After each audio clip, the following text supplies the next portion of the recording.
Hello there everybody, welcome back to another Lost Ark video. It's Friday, which means it's Arkonomics Day. I am recording this at 5 in the morning. Cat's asleep as is everyone else. So I gotta be a little bit more quiet. I mean, I'll turn it up in post, but if I sound a little sleepy or more quiet than usual, that's why. I'm trying to be a little bit more of a quiet lad.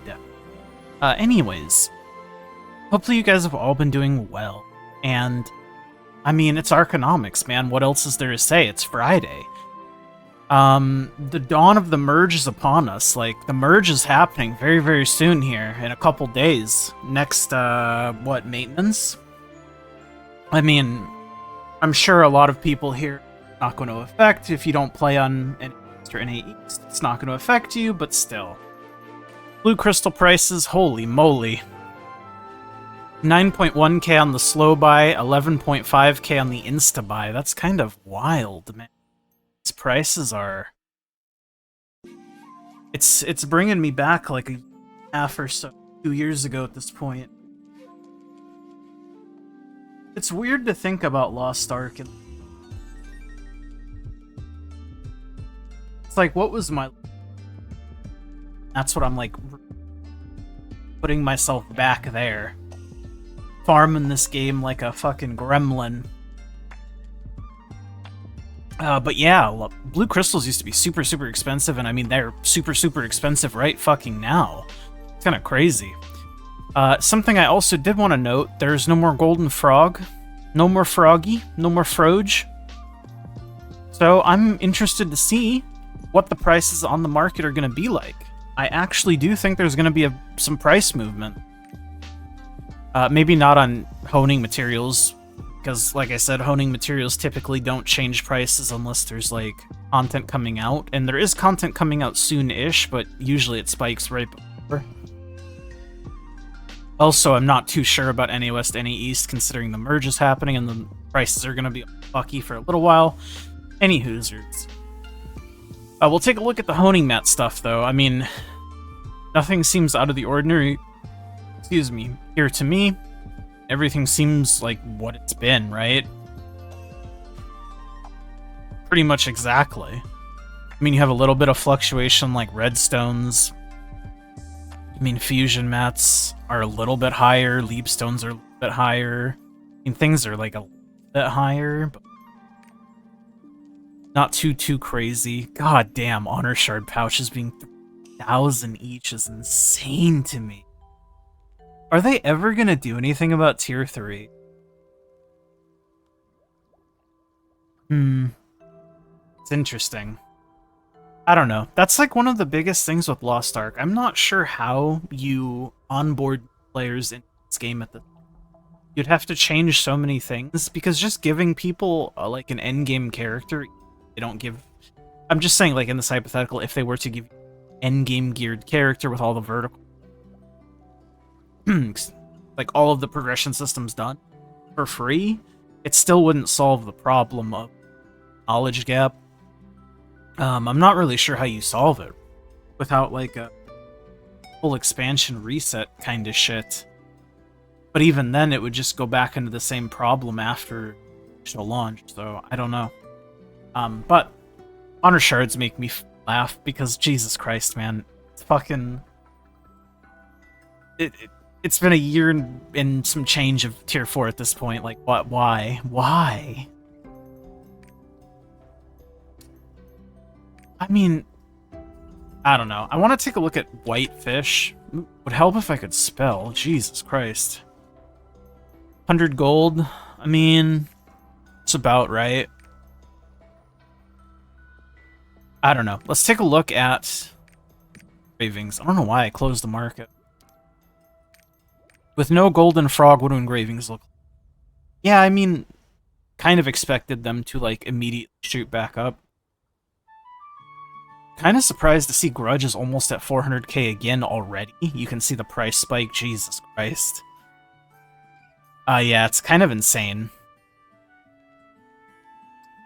I did kind of say that it's very likely. And it makes sense, because... when the temporary sources of books leave the game, i.e. like for example, the prices of the books are just going to go right back up. They might even go up further. Or, because the longer the game goes on, the more sources of gold come from the game, like you get more gold raids. More people start focusing on books that maybe weren't focusing on books before with their new income, whatever. And then obviously you have all the art team stuff, but there just needs to be more permanent sources of relic books in the game. That's just the truth of the matter, right? And without permanent sources of book acquisition, like meaningful book acquisition too. I'm not talking about like the Hell Jackpot, basically. Because the Hell Jackpot is nice, and it is a permanent source of relics, don't get me wrong. But it's not common enough to be meaningful to price of books long term. Does that make sense? You need something more consistent. Something that happens perhaps every week. Oh, maybe like a golden frog. I don't know. It's a lot to consider. And I mean, even when I was complaining about this shit literally a year, people just told me, oh, well, it's supposed to be something that you do long term. And it's like, in order to get all of these books, somebody actually did the math. I was just reading the post. Hold on, let me bring the post up. I was actually literally just reading the post. Let me bring this up. This post right here, I was reading this post. Economy in shambles. Basically, people just, people doing their thing. Books are almost double their gold what they were. Oh, is this not the thread? There was somebody who did like a breakdown. Oh yeah, Adrenaline engraving recipe sidereal. Let me see. Let me try to find the real post that I read. Oh, it's this post. This is the post that I looked at. Grudge 7 million, Adrenaline 6 mil, Keen Blunt 5.3 mil, Raid Captain 5.2 mil, CD 3 mil, 26 million gold in total. 26 million gold is a lot of gold. Especially if you're just playing the game like normal, and you have to keep in mind that you only have a limited source of gold every week. Yes, it's supposed to be a long-term thing, but at some point, like, it has to be, like, achievable. I think it's just never genuinely achievable for a lot of people. It's just an absurd amount of gold.